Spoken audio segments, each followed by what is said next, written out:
जय माँ काली। आपने अगर ध्यान दिया हो तो आज बहुत सारे लोग अपनी पूजा पाठ करने के लिए बैठते हैं या मंत्रों का जाप करते हैं तो उनको उबासियाँ आनी शुरू हो जाती हैं। किसी किसी को तो बहुत लंबी लंबी उबासियाँ आती हैं तो किसी किसी को झटके भी महसूस होते हैं। तो किसी किसी का शरीर भी हिलता है, कंपन होती है और किसी को पूजा में बैठते के साथ रोना बहुत आता है। तो ये सब आखिर हमारे साथ क्यों होता है? क्यों हमें उबासियाँ आती हैं? इसके पीछे क्या कारण है? और एक बात पर ध्यान देना यह है कि जब हम पूजा करने बैठते हैं तो पूजा करने से पहले या पूजा करने के बाद उबासियाँ आती ही आती हैं। जब अपनी पूजा पाठ करने के लिए बैठते हैं, मंत्रों का जाप करने बैठते हैं या चालीसा का पाठ करते हैं या अपने इष्ट का ध्यान करते हैं तो तभी ये उबासियाँ आती है। तो ये सोचने वाली बात है और ध्यान देने वाली बात है। हो सकता है ये कोई दिव्य संकेत हो सकता है कि ये जिनकी हम पूजा कर रहे हैं, जो हमारे इष्ट देव हैं, उनका कोई इशारा हो। जाने अनजाने में बहुत सारे लोग इन बातों को नहीं समझ पाते और इन चीज़ों को एक सामान्य बात मानकर टालते रहते हैं। लेकिन क्या आप ये सोच सकते हैं कि ये बात टालने वाली हो सकती है? ये बात टालने वाली नहीं होती है, ये बात ध्यान देने वाली होती है कि हमें आखिर ऐसा क्या करना चाहिए कि ये उबासियाँ जब हम पूजा करते समय ही क्यों आती है? ये झटके हमें पूजा करते समय ही क्यों महसूस होते हैं? हमारा शरीर क्यों हिलने लगता है? क्यों हमें रोना आता है? तो आज की इस वीडियो में मैं आपको यही बताने वाली हूँ। तो वीडियो शुरू करने से पहले अगर आप पहली बार इस चैनल पे आए हैं तो चैनल को सब्सक्राइब करें, साथ ही साथ नोटिफिकेशन बेल को भी प्रेस करें, जिससे आने वाली वीडियोस का नोटिफिकेशन आप सभी को मिलता रहे, क्योंकि ऐसी ही रहस्यमय जानकारी मैं आप सभी के लिए लेकर के आती रहती हूँ। तो बढ़ते हैं अपनी वीडियो की तरफ। देखिए, झटके क्यों लगते हैं, उबासी क्यों आती है, इसके आने का असली कारण क्या है, और फिर अगर ये आ भी रही है तो हमें क्या करना चाहिए। तो देखिए, वीडियो को बहुत ध्यान से सुनिएगा। अगर आप चैनल पे हैं तो चैनल को सब्सक्राइब भी ज़रूर कीजिएगा। तो देखिए, माँ से बड़ा कोई नहीं होता, ना कोई था, ना कोई होगा, क्योंकि माँ के साथ जुड़ने वाले हर बच्चे को माँ ज्ञान पूरा प्रदान कराती है। और ये वीडियो हो सकता है माँ ने ही आपके लिए डलवाई हो।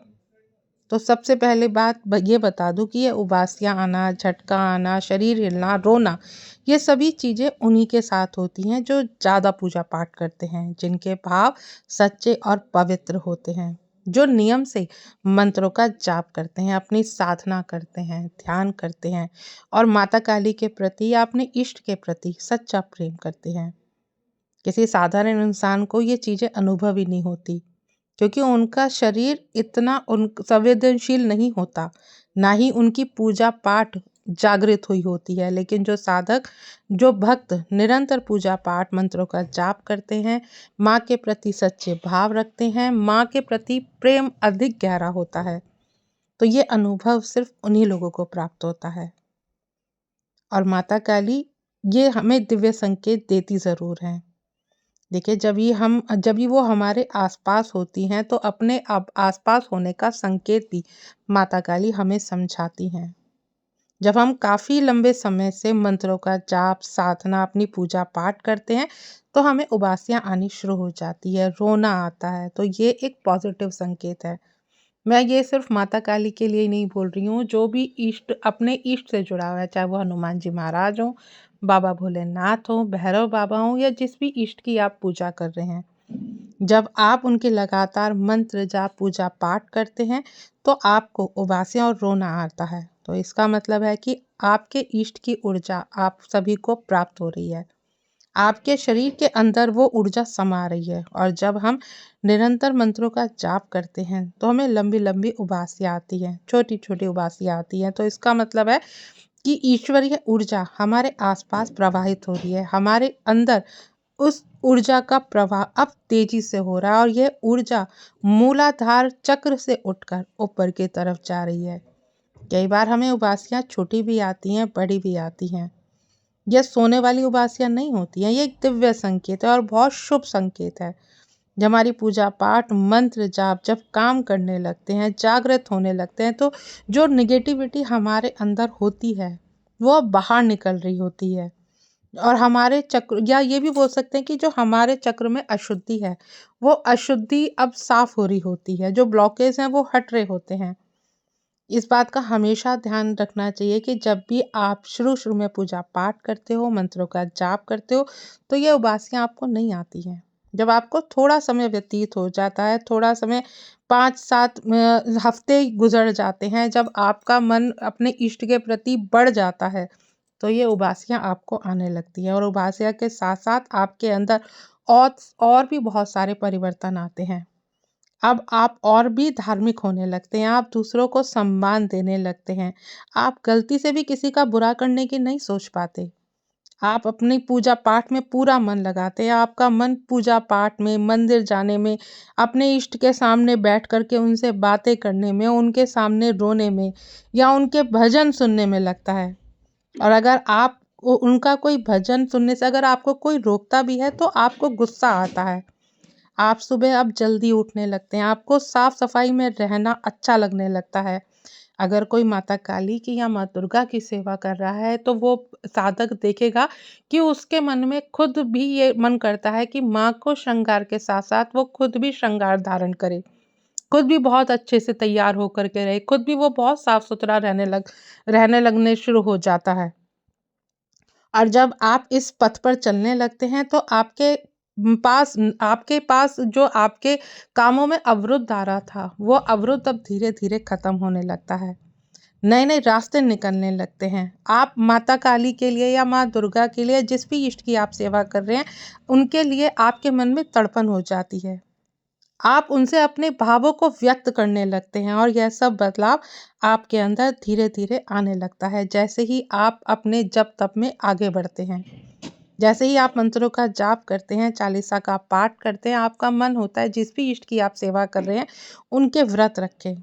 आपको गुस्सा भी आता है, पर वो तब आएगा जब दूसरों की भलाई के लिए वो गुस्सा होगा, वरना आप शांत रहने लगते हैं। आपको हर चीज़ की, अब छोटी-छोटी चीज़ की भी कीमत समझ में आने लगती है, पैसे की, समय की, अपने परिवार की। अब आप धीरे-धीरे उन सभी की वैल्यू समझने लगते हैं, और गलत लोग आपसे धीरे-धीरे हटने लगते हैं। माँ की कृपा से या देवी-देवता की कृपा से गलत लोग अब आपके तरफ से खुद ही हट जाते हैं। आपकी ज़िंदगी से वो हटने लगते हैं, और आपका मन अब दान पुण्य में करने लगता है। आपका मन करता है कि मैं अपने इष्ट के सामने बैठा हूँ या बैठी रहूँ और उनकी सेवा करूँ। आपका मन करता है उनको नए-नए भोग लगाने का, आपको मन करता है। कभी-कभी तो आप उनकी मूर्ति तक को उठा लेते हैं, उनके चरणों में गिरकर रोने लगते हैं। उन्हीं के गुणगान करना आपको बहुत अच्छा लगता है, और आप इस दुनिया में रह कर के भी इस दुनिया में नहीं होते, और ये अनुभव आपको होते हैं, आपके साथ होते हैं। कुछ लोगों को हो सकता है कि हो चुके हैं या कुछ के साथ हो रहे हों, तो इसका सीधा-सा मतलब है जिनकी भी आप पूजा पाठ कर रहे हो, जो भी आपके इष्ट हैं, उनका मंत्र जाप कर रहे हो, या जिनकी भी आप साधना कर रहे हो, उनकी कृपा आपके ऊपर होने लगती है। आपकी पूजा पाठ अब जागृत होने लगती है और काम करने लगती है। यह आप देखते भी हैं और सुनते भी हैं कि धीरे-धीरे आपके मंदिर की मूर्तियाँ भी जागृत होने लगती हैं। जो भी इष्ट की आपने मूर्ति रखी हुई है मंदिर में, वो सभी आकर के अपना स्थान लेने लगती हैं। उनमें, उन मूर्तियों में आकर के शक्तियाँ वास करने लगती हैं। जहाँ निरंतर पूजा जाप होती है, मंत्र जाप होते हैं, साधना चलती है, वही माता काली, माँ दुर्गा की कृपा बरसने लगती है। और यह वह पवित्र अपने आप में ही बहुत शुद्ध हो जाता है। वो मंदिर भी, वो मंदिर जिस स्थान पर है, वो स्थान भी जागृत हो जाता है, और आपके घर का पूजा मंदिर भी जागृत होने लगता है। आप देखना, जब आपके घर का मंदिर जागृत होगा, आपकी पूजा भक्ति जब बढ़ जाएगी, तो आपको भी कभी-कभी ध्यान देना कि पायल की आवाज़ आपको आएगी, जैसे माँ अभी आपके पास से होकर के गई है। कई चीज़ें आपके हाथों से छूटती भी होंगी, एक खुशबू भी आपको महसूस होगी। सुबह जल्दी आपकी आँखें खुलने लगेंगी, और इन सब का यही मतलब है कि आपकी पूजा पाठ अब स्वीकार हो रही है। बहुत से लोगों को भजन सुनने पर जब उबासियाँ आती हैं या चालीसा का पाठ करते हैं, तब ज़रूर आती है, और ये पॉजिटिव साइन है। जो अगर लोग बोलते हैं कि कुछ गलत है, देखिए गलत कुछ नहीं है। जभी भी आप अपनी पूजा पाठ पे ध्यान करते हैं, जब आप पूजा पाठ पे आगे बढ़ते हैं तो आपका शरीर इन सब चीज़ों को महसूस करता है, क्योंकि आपके चक्र धीरे धीरे करके एक्टिवेट हो रहे होते हैं। आप कभी भी ध्यान देंगे कि जब आप पूजा पाठ करते हैं, पूजा पाठ में आप जब रम जाते हैं तो आपका शरीर आगे पीछे हिलना शुरू हो जाता है, या तो किसी किसी का गोल गोल घूमना शुरू हो जाता है, या किसी को रोना बहुत आता है। और ये सब संकेत बहुत अच्छे संकेत हैं, इसमें बिल्कुल भी घबराने वाली बात नहीं है।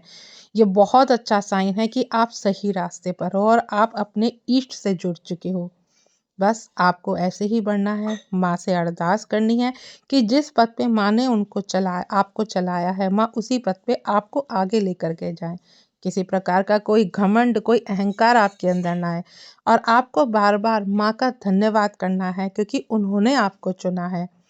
आप उनसे जब बात करते हैं, आप उनसे जब साधना के मार्ग पर होते हैं, तो ये चीज़ ध्यान दीजिए कि वो आपको बुला रही होती हैं, आपका खुद से मन नहीं होता है। कभी-कभी क्या होता है कि हम सोचते हैं हम खुद से पूजा करने लगे, लेकिन ऐसा नहीं होता है, इष्ट भी हमें चुनते हैं।